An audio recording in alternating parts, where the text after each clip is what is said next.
26 ஆண்டுகளுக்கு முன்பு சென்னையில் வாடகை வீட்டில் குடியிருந்தேன். உரிமையாளர் அடுத்த தெருவில் இருந்தார். 65 வயது முதிய பெண்மணி. அவர் வேறு ஒரு புதிய அடுக்குமாடி குடியிருப்பில் குடியேறினார். அங்கே போய் வாடகை கொடுத்து வந்தேன். 6 மாதங்கள் கழித்து, தம்பி, இந்த வீட்டை விற்கப் போகிறேன், 7 லட்சத்திற்கு வாங்கினேன், 10 லட்சத்திற்கு கேட்கின்றார்கள், உங்களுக்கு 1 லட்சம் குறைத்து 9 லட்சத்திற்கு தருகிறேன் என்று சொன்னார்.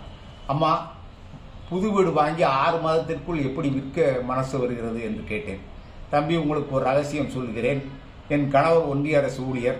நான் 5ஆம் வகுப்பு கூட படிக்கவில்லை. சென்னைக்கு வந்து 35 ஆண்டுகள் ஆகின்றன.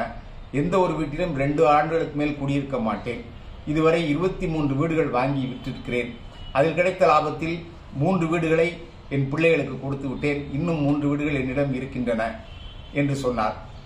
எனவே சொல்லுகிறேன், உங்கள் பழைய வீட்டை விற்று அதனால் கிடைக்கின்ற கூடுதல் வருமானத்தில் கடன்களை அடைத்து புதிய தொழில் தொடங்குங்கள்.